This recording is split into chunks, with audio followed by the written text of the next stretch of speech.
GRIDLIFE Touring Cup returns to Watkins Glen International this morning on a little bit of a dreary day, Greg, but the sky blue still represented by those Blue Armco walls. Not in the sky, though. Cloud cover over our second race of the weekend. Out of 4, 50 cars taking to the racetrack for the second time this weekend. Greg, this is a big deal.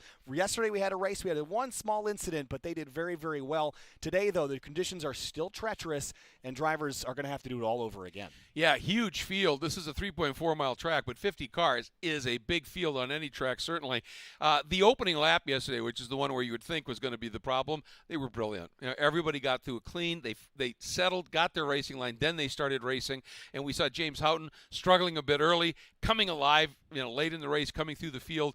I think this is going to be an absolute cracker of a race as well. And, just look at the size of this field. The track has had running on it already, so it was a lot wetter earlier. But this is fully exploratory for all of these guys because they have not been out on this track since their race yesterday. So 2 pace laps, I think it's a brilliant call. Let them sort of suss this track out a little bit before we send them at high speed. GRIDLIFE Live is powered by Hyundai N. Hyundai N, never just drive. And Falcon, the official tire of GRIDLIFE Track Battle. Let's have a quick look here at our Hyundai N track preview. We're going to have a little bit more content related to that after the weekend. We took our Hyundai N on the racetrack, but let's have a look at a lap of Watkins Glen International. 3.4 miles around here, 11 turns, but it all started with a 6.6-mile street course in downtown Watkins Glen back in 1948. Yeah, right down through downtown where the start-finish line was, then up and around the Glen, what is now the State Park, and a really, really treacherous track. That's why they ultimately moved it to the top of the hill. Then the original course, 1956, looked a little bit different than it does now. They added the boot in 1971, followed by the inner loop, the bus stop chicane in 1992. Now we have the current 3.4-mile layout, 11 turns. Turn number 1, the 90, used to be the last corner on the racetrack. The pit straight used to be between turns 1 and 2. Now it's turn number 1. A sharp right-hander, got a lot of camber though before it leads you up 2, 3, and 4, up a 110-foot climb. Yeah, the S's are majestic here, particularly in the dry, treacherous in the wet. Barriers are very close. The inner loop that was put into slow cars down into turn 5 is one of the funnest sections of this track now. Then through turn 5, and the thing is here, folks, as you exit 5, you're dropping all the way down to 7, and the long duration of the corners, a lot of patience combined with entry speed. Then the run up and over the brow, down into turn 8, which is the heel of the boot. Turn 9, one of the trickiest corners anywhere. We'll talk more about that. Turn 10 is really fast, deceptively quick. Turn 11, equally so. And guess what? There's a barrier waiting for you right at the exit of 11. You better get that one right. Better get it right, and better get it right for about 12 to 15 minutes. Exactly. This is a single-class sprint racing series, Greg. We have 48 cars that took laps yesterday.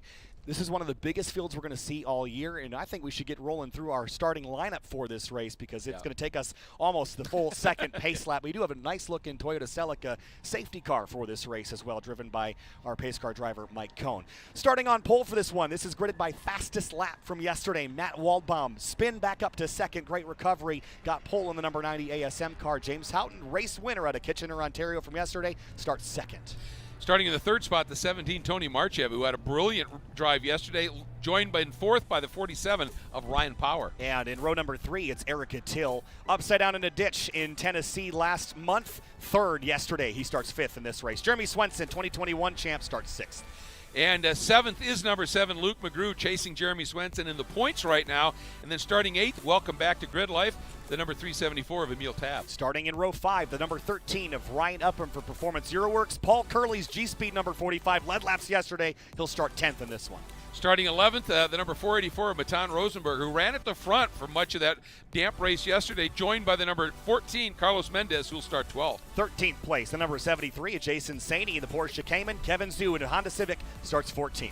Starting in the 15th spot, the 55 of Paul Darling. Starting in the 16th spot, the number 18 of Colton Wade in the BMW. And the driver of the day yesterday from the back of the field up to 17th, Ronnie Vidoc in the DC Sports Integra. The 99 rolls off 17th. Charles Bilodeau, if he got that car repaired, should start 18th place. Starting 19th, the number 71 of Joel Morrison, who was really on form at CMP. We'll see how he runs here. And the number 20 of 213, Scott Robertson. 21st place, Jeremy Boyson. I don't know that he has fixed that car after the incident yesterday, but he would have started 21st. Gary Wimble starts 22nd in the number 1. Starting 23rd is the number 42 of Zach Lavoie, one of multiple ASM S2000s in this field, and he is joined by the number 159, Joshua Rubenstein, starting in the 24 spot. Adam Wood starts 25th in the number 207 Subaru. Justin Lee in an NCMX5 starts 26th in the 33. Starting 27th in the 333, another ASM S2000, Fiona Liu, joined by the number 28, the 166 of Ben Thorne. And in 29th place, it'll be Donald Wee in the number 363. Louis Chatroop starts 30th in the number 26. Starting 31st, the 528 is Richard Sawicki, and starting 32nd, the 777 of Michael McGinnis. Another ASM car, this time Lena Chin, the number 917, starts 33rd. Nick Steniford, 34th in the number 87. Starting 35th, the 22 of Peter McParland, and in the 36th spot, the number 81 of Ben Maruski. And 37th, the number 52, also out of Canada, Matt Corrins in a Honda Civic. Wes Case starts 38th in the 767. Starting 39th, the number 24 is Tyler Pappas, who's very quick in practice yesterday in qualifying. Starting in the 40th spot, the 888 of Dai Nguyen. And Lisa Keys starts 41st in the number 32. Thomas Moss, 42nd in the 515. Starting in the 43rd spot, the 88 of Jacob Poole, and in the 44th spot, the 184 of Eric Jensen. Clayton Fitzpatrick starts 45th in the number 171. Nathan Manning, 46th in the number 860. And rounding out the field in the 47th spot, the 72 of Scott Heckert, and the number 48 is starting spot, the number 34 of Austin Hurdle. And we would expect to see Heckert move up through the field a little bit. He's a very accomplished driver, had some issues yesterday. Yeah, so Austin Hurdle and Eric Jensen both pulled off yesterday and said, you know what, it's not worth it with the conditions that we have. And I was, happy and glad that they were able to notice that, hey, this is too much for me. Let's keep the car in one piece. We're running for our acrylic trophies, Greg. It's not worth putting a car in the fence. So I'm really, really glad that they made that decision, but they will start very deep in the field for this one. And as we've been on this pace lap, the clouds have come back down again and the drizzling continues. So it's, we're getting pretty close to having at least a damp track, not a dry one, but a damp one, and it's going to probably get wet again shortly. Well, you can see in the background there, folks, that little bit of rain haze is starting to ease its way back in again. So this one could get pretty interesting in a hurry here with 50 cars on this track. It's going to be interesting anyway, but these conditions sort of ramp that up a little bit. Let's hope that they can mirror what they did in those first couple of laps yesterday. This big field was absolutely perfect in the opening laps. Well, yesterday on social media after the fact, there were some memes being generated about Matt Waldbaum being plastered on the front of the Art of Racing in the Rain cover because he has run 2 rain races in his career and both times has finished second. Yesterday had a big spin out of turn number 10, fell back to 8th, drove all the way back to second. He's going to start first this time and have a chance to put everybody in the rearview mirror. We'll see if he can keep them there as a hungry field behind him tries to get ahead. And James Houghton again will start alongside him in that front drive TSX. That's an advantage here. So is the arrow that he stuck on that car to get it to stick to the road, Greg. But now it's time to go racing again. Watkins Glen International on a drizzly April morning. Race number 2 of GRIDLIFE Touring Cup at Watkins Glen International. Waiting for the green flag. There it is. Green flag flies. And we're green flag racing at Watkins Glen. 3 abreast already. The 207 of Adam Wood didn't get a very good start. Down to turn 1, side by each into that first corner, Greg. Well, I thought Houghton was going to ramp the outside from this onboard shot. That's where the grip is. Waldbaum, though, carried a lot of speed down and in and able to just ease across, sneak in front. And you can see Houghton got his left side tires up on that curb, but just kept it straight and was very gentle on that upshift. Up the hill they go. First time through the S's. Field so far looking really good. Yeah, turn 1, we got through clean, up through the S's here. Everybody tiptoeing here. A little bit of 2-wide action. Ronnie Vidoc trying to get through the pack, starting from his starting spot, a little bit midfield. And Houghton accelerating past Matt Waldbaum on the back straightaway, going for the lead again. He's got it into the bus stop for the first time, but Waldbaum tries to come back on the inside, not close enough. Nope, and eventually he had to give way as Houghton had to turn in. And you can see Houghton making sure he's staying off of all of the little puddles out there. Big wiggle from Waldbaum. Everybody's sliding and scattering here through the inner loop. Very tentative there in the back of the pack. But, man, Tony Marchev, what a start in that number 17. Here he comes up to 3rd place, looking to the outside now of the 90 of Waldbaum into turn 6. Matt closes in, goes to the inside, though. That might be slick down there, Houghton rim riding. Yeah, Waldbaum carrying some speed, but right there you can see Houghton goes to the throttle and can't match him with that tighter angle. And again, Marchev right in the hunt. Great battle there for fourth as well. And Swenson, that he just drove right by Ryan Power on the run up to the toe of the boot here, as Waldbaum now has the 17 swinging to the outside, and Swenson takes a right and accelerates out. Waldbaum still slipping. He doesn't have a lot of rear grip. It looks like he's struggling to put the power down, Greg. Yeah, and of course he's, the front drive car of Houghton has a distinct advantage here. Waldbaum was brilliant with this rear drive yesterday, but Marchev doing a beautiful job. He's going to run the outside, and he could actually, right there, watch him feed throttle. Oh, but he got up on the curb. That's dicey. Made it work. That was incredible. I thought for sure he'd lose some rear drive, but he did not. Still has Waldbaum side by side, and now Swenson's right in the mix. Ryan Power watching from behind. He just got by Eric Catil in the number 82 Hybrid Racing EG. Great battle here for second place, but Houghton trying to put distance on him again like he did at the tail end of yesterday.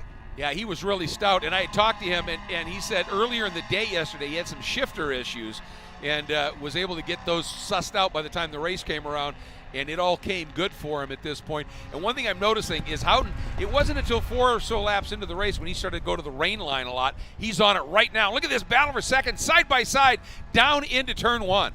Breaking duel. Swenson on the outside looks like he's got it past Waldbaum. Marchev now loses, or trying to get still past the number 90, but Swenson's gotten by both of them out wide. Watch the paint there as they accelerate again. Marchev's car, despite the slippery paint, looks fine as he goes by the number 90 now into third place. Yeah, and I think what he's doing really smartly is when he gets there, he just straightens the wheel out, just stays with a steady throttle, doesn't try to accelerate until he gets back onto the track and finds that little bit of grip, but he's rolling nice speed. The surprise to me is Waldbaum, who was so quick in the damp yesterday, has gone to that normal racing line, and there's just not a lot of grip there. Yeah, Ronnie Vidoc was real slow in the S's, but I'm not sure if he's losing pace or if he was just being cautious up through there, so we'll keep an eye on that. As Swenson now tries to run Houghton down, and Marchev still clinging to the back there. In the background, I also see the Condor speed car of Carlos Mendez in the number 14. Now the 47 and the 82. Power and Catil side by side through the outer loop. Yeah, and Catil a little bit more the normal racing line there, but able to make it work with that front drive. However, Power now is well placed, but he's back on that racing line down through that treacherous turn 6, and we'll see right there, Catil, you're just able with that front drive and that better grip to get to the throttle a little sooner, and it pays off. And Carlos Mendez also, I mentioned he was having a really good drive up here, but Waldbaum trying to keep pace with Tony Marchev, and Jeremy Swenson is now at James Houghton's rear bumper. He's moving to the right there almost intentionally to get the tires in the wet. I wonder if that's maybe to cool off tires, maybe make them last a little longer. He might feel the track is drier than it looks, but now into turn 8, it's 5 car lengths the gap from first to second. Well, and Swenson has just outright come alive in this one. I mean, he struggled yesterday, ended up 7th in the race, well out of position for what we would think for him. I don't know what adjustments he made on the car, but they're working. They're working very, very well, and we're going to have a battle for the lead before too long here as James Houghton works his way through turn number 10. Wipers a-wiping, headlights blazing through the early morning drizzle here. Catil, Power, they've sorted their battle out. Emil Tabb runs 7th, Ryan Upham in 8th, and Mendez and Luke McGrew round out the rest of the top 10. Houghton a little offline there, and Swenson's slowly closing that gap. Yeah, he's right there. I mean, he's had a great charge up through the field. We were talking about where he started in this one. Back in 6th, he's up to 2nd, and now Houghton's going to have to dig deep because Swenson... Whoa! Oh! Swenson started to... Wow! That was really close. Now Swenson squares underneath. Is this going to play out? Side by side up towards turn 2, Jeremy Swenson makes the pass on James Houghton and slots right in front of him as they head up the hill. I don't think he appreciated Houghton moving across the racing line in front of him there, and he made that known, but now he goes to the lead up at the top of the hill, and Marchev closing on both of these drivers as they battle for the lead. Yeah, you could see Swenson was dancing on the brakes down in there, trying not to slide into the back of Houghton when he came across, but look at the run now that Houghton gets up along the outside, side by side, heading into that inner loop. Houghton's through. He's got it back, and that's where that car has been so good here this weekend, but a little bit dancy there through the inner loop, and Swenson now has Tony Marchev right back on his bumper, hounding him through the outer loop. What a drive by this number 17 to Tony Marchev. His first race in GLTC was back at Heartland Park at the end of last year, and in such a short amount of time he has progressed so much, and he's hounding Swenson, the 2021 champion, for second. Well, it's remarkable, isn't it? I mean, Swenson floated a little bit there, and I don't think that was intentional. I think he slid, but he actually got out to the line where there was some grip and dialed up. But Marchev Marchev, you think about what he's done since he came here. He qualified 14th, finished 10th yesterday, set that lap that had him start in the 3rd spot, and he's duking it out for 2nd right now. That's a pretty impressive weekend. And Matt Waldbaum still lingering in He's 4th there, isn't he? And the confidence level is coming up. You can see him finding pace. Swenson has the fastest lap. I wouldn't be surprised. Uh-oh, there's trouble. There's Joshua Rubenstein at the exit of the inner loop. He's backed it into the tire bundles there. And I don't think it doesn't look all that bad. Hopefully he can get himself removed from that area and we can stay green here for the remainder of this race. Yeah, the tire bundle's doing exactly what they're supposed to do there. And look at Houghton running that really wide line through turn 9, squaring up the exit a little bit so that he can get to the power with that front drive car. Really doing a nice job out there right now. But Swenson, Marchev, and Waldbaum, the drier this track gets, the quicker Waldbaum's going to get, and he's been pretty good in the wet. My concern, though, is right now I think down into the 90, into turn 1, and the start of the S's, it looks to me like that's getting pretty wet down there again with this bit of weather moving in. Myriad Motorsports representation inside the top 5 with that 17 car. Now hounding Swenson. Swenson stays defensive here off the racing line. Looking a little bit slidey down there. I think the grip level's coming back down again as he's going to run up onto the curbs. Marchev, big slide, but he's going to drag race the number 3 up to turn 2. Will he give? Now that outside line for Swenson should be really, really good with a little bit more grip, but now he's on the normal racing line where the grip goes away. Marchev on the outside, and now it's just an outright run through the exit of the SS here, and Waldbaum has come right up behind him. He actually got a double toe even in these conditions, and it worked. He might be looking for a double pass here. He thinks better of it. Yeah, I thought better of it, but he is coming back. He's got the pace and the speed to do it. Marchev, though, makes the pass on Swenson. Swenson leaves the door open there for Waldbaum to go the long way around through the inner loop. Side by side, watch the paint. It's very slippery there as they work their way now through the outer loop. Swenson hangs on for now. Did you see how savvy Swenson was right there? He could have forced it because there's enough room on that curb where Waldbaum could have run over it. Swenson knows that curb is slippery, and if he pinned him there, he could end up with an S2000 in his door. He left him a wide berth, and sure enough, Waldbaum, that car danced. He had plenty of room to save it. Swenson's still able to get back into second. Awesome. That was very, very good track awareness. Awesome stuff. And so that's what Swenson is known for. Oh, yeah. He's known for having that awareness and driving within the limits, and that was an exceptional display there of fair play on the racetrack as Houghton tries to put more distance on those that he is running from as they head up the back straight towards turn number 8. Marchev up to 2nd place, then it's Swenson, then Waldbaum, then Eric Cattell lingering in 5th. Here's some battles a little bit deeper in the field. There's Lisa Keys in the Acura TL. And Joshua Rubenstein has gotten off of the racetrack, so that is great news. We will stay racing, stay green flag, as we watch Nick Steniford, Adam Wood, Wes Case, and Louis Chatroop work their way through the bus stop, following Ben Morosky in that new build, that Mini Cooper from the FCP Eurocamp. And I'll tell you what, right now, Jason Saney and Luke McGrew in the battle for 9th are having an absolutely superb scrap back there. And talking to Saney yesterday, and also in that mix is the 484 of Matan Rosenberg and the 45 of Curley, who was a front runner yesterday. When I talked to Saney, he said yesterday's race, he said, we had absolutely nothing in terms of a rain tire. He said we were supposed to pick it up on the way up here, ran out of time, had to just get to the track. They went hunting for some yesterday, and Jason said if we can change the setup and I can get a set of tires on that car, we might be able to do something. Well, he's up into the top 10. Should be at least 2 laps to go here as the 17 of Marchev. Has he come off the track? I didn't see him pass by this time. Oh, you're right. Dropping down the order. He shows an 8th right now. Yeah, well, he continues to fall down as more cars come across the timing loop. So yep. we'll try to find out what happened to the 17. He was running so well. Here's Saney, and now that's the 484 of Rosenberg battling for 8th place as they work their way through turn 1. Yeah, with Saney holding it, Rosenberg, they've both gone around McGrew, who sits still in the 10th spot.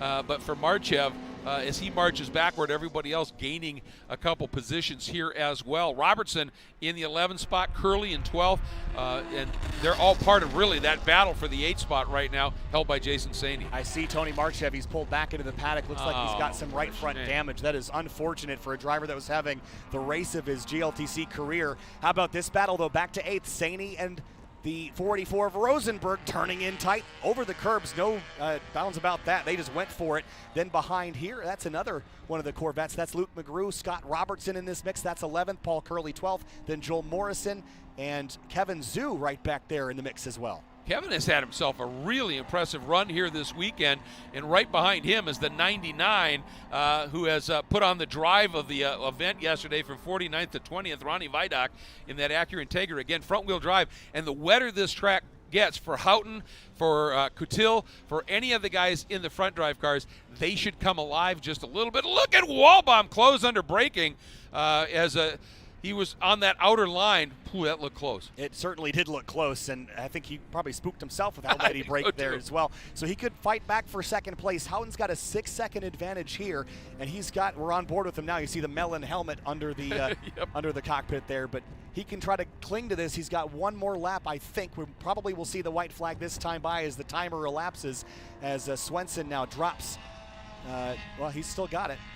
Walbaum and now Eric Coutil closing from fourth. Yeah, Coutil was 2 seconds last time by. He was 2 seconds behind Walbaum. This time I think he's going to be a lot closer. White flag, 1 lap to go here from Watkins Glen International. Houghton's got it behind in the battle for second, still is on. Swenson, Walbaum, Coutil for 2, 3, 4. Then it's Ryan Power. Emil Tab is back there across the stripe. Power just ran his best lap of the race. He's only got 4 seconds up to Coutil. He could close that gap in theory. He could. Coutil took a second off of Walbaum in that lap as well, and it's definitely damper in this portion of the track, but it's still not bad for the remainder of the track. And so we'll have to see what Coutil's going to be able to do with it. Emil Tab, another solid run now, up into the 6th spot. Mendez 7th, and then Saney, Rosenberg. They've opened up a little bit of a gap on Luke McGrew. Yeah, and McGrew just ran his best lap of the race. Look at this battle. Here's Kevin Zhu, Joel Morrison down at turn number 1. Morrison the long way, Zhu the short way, and Ronnie Vidoc rim rides it and passes Zhu on the outside of turn 1. That was a heck of a pass for the number 99, up to 14th place, continuing his climb up the order after missing qualifying yesterday, and reset race 3 by the race 2 running order. So this will be a big deal for those to get a good result, as Walbaum again closes on Swenson. It's 2 car lengths into turn 6. Yeah, what he's looking for is a 3rd consecutive second place finish in his 3rd consecutive rain race.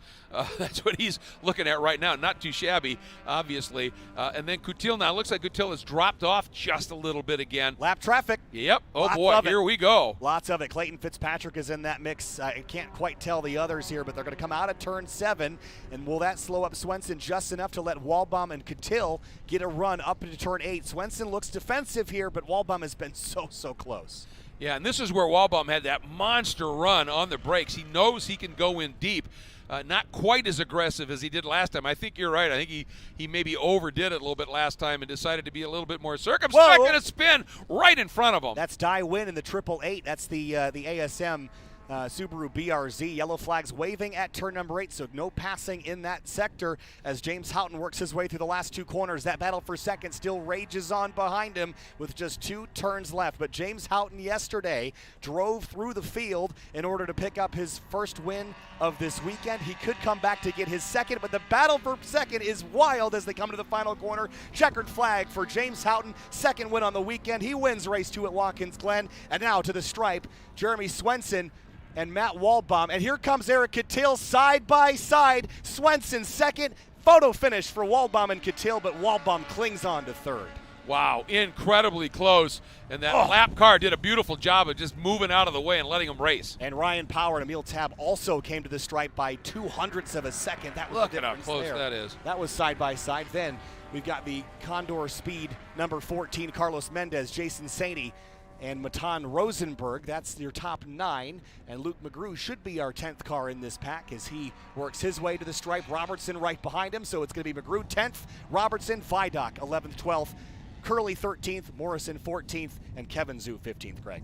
What an incredible race that was. Just spectacular stuff. And again, Houghton, the wetter it got, the more he opened up that advantage. Once he locked into where the grip was with that front-wheel drive car, we know that car is really good in a straight line. He was very gentle with the throttle and always had that car pointed the right way. That was just a wet weather driving clinic that he put on Swenson. Boy, I'll tell you, whatever they did to that car, whatever Jeremy did to him, and sometimes it's that. Sometimes it's that. You just think about it, you study what you did, and you make some changes. He really dialed it up with a great run. Yeah, a lot of this came back to that run down into turn 1. Yep. We saw Houghton move back onto the racing line. Now, typically, you're not really allowed to move under braking, Greg, but this is a different scenario sort of because of the rain. I don't think he meant to do that as a block of any sort, but it definitely spooked Swenson because he had already committed to braking where he was going to brake, and there is a Carl Lewis Chatroop inside turn 6, stuck trackside there as well. I didn't see a lot of damage, but he is stuck up there on the grass. Well, that's a good point, because that's one of the ways that you're sometimes taught a rain line in a racing school or by coaches, is you get off of the normal line on the straight, you drive down the middle of the track, then you shift over and cross the normal line to get to the outside of the corner so that you're kind of going straight across the normal line so you don't slip and slide. And I think that's exactly what Houghton was doing, and I don't think he realized quite that Jeremy Swenson was right there on him like that. But again, that moment that Jeremy Swenson opened the wheel up, exiting the inner loop to give Waldbaum the room to not get up on that curb, we just saw some absolutely stellar driving in this. We really, really did. There's Ryan Upham, or is that? I can't tell if that's Upham or Chatroop. I think that's Upham in the 13 pulling away. And so both the Performance Euroworks cars running into some problems. That one post-race, there's Dai Win. And did he get the barriers, or did he just, I think he did. At the left side, I can see some damage on that.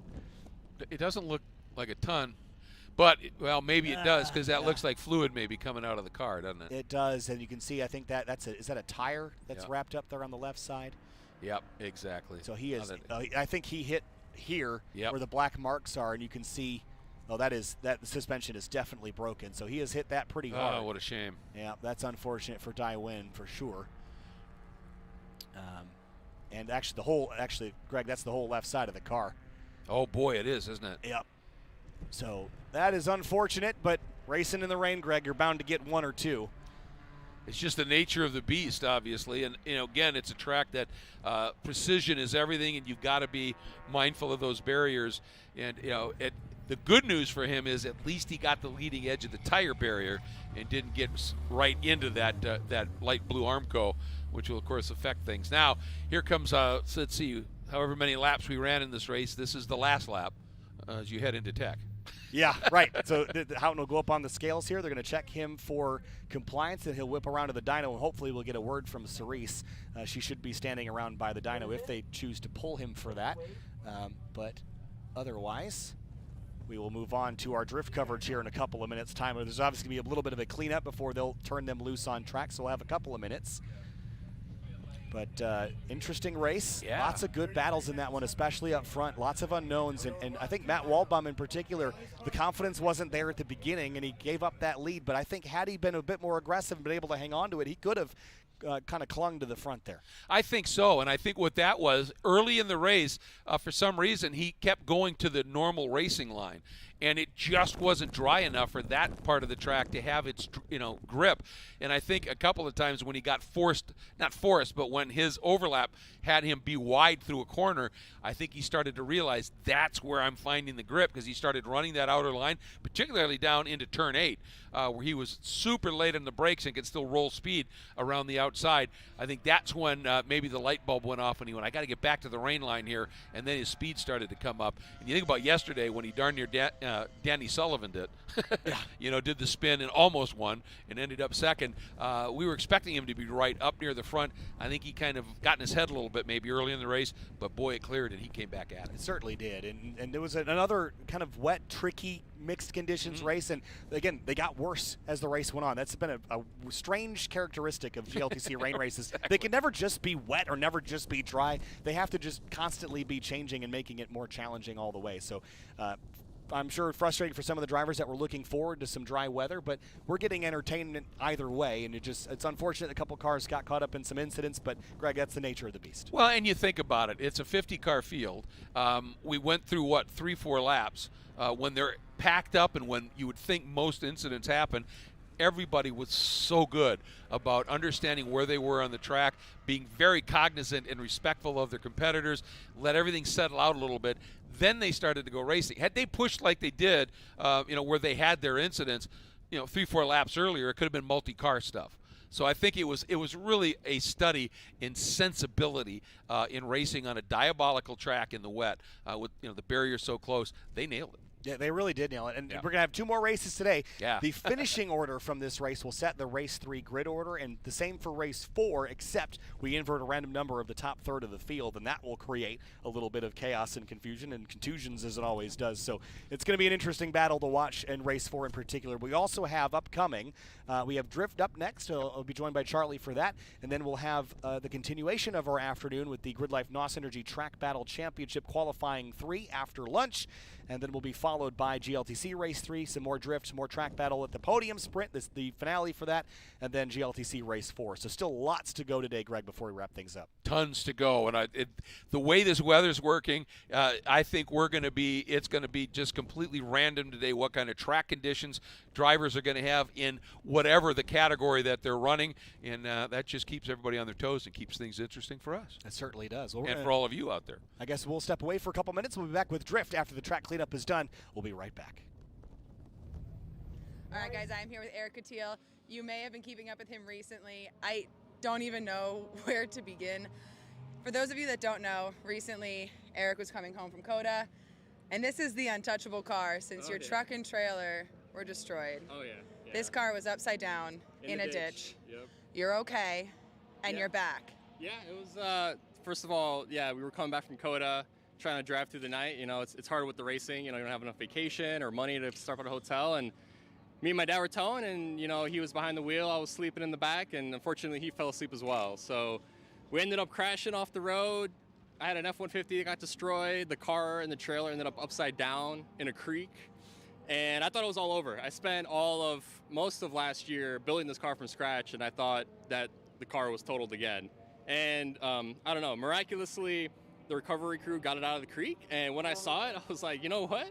It's not too bad. So luckily, we did like a pretty stout cage on this car. So I think the cage took most of the impact. It's like a rally style cage. So rally cars, they go upside down all the time in ditches. So that's what this car did. And really the only damage was cosmetically to the roof and the quarter panel.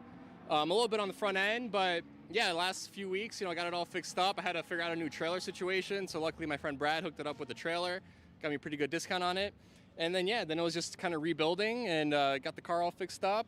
And we're here at Watkins, Glen. So this was actually my second event of the season. So it's kind of crazy to think that I didn't even miss an event after all that going down. So That was going to be something I brought up, is that you have literally not skipped a beat. That it's just, honestly, it speaks to the car and the quality and the build. Your cage builder is going to have a lot of business coming in, I'm sure.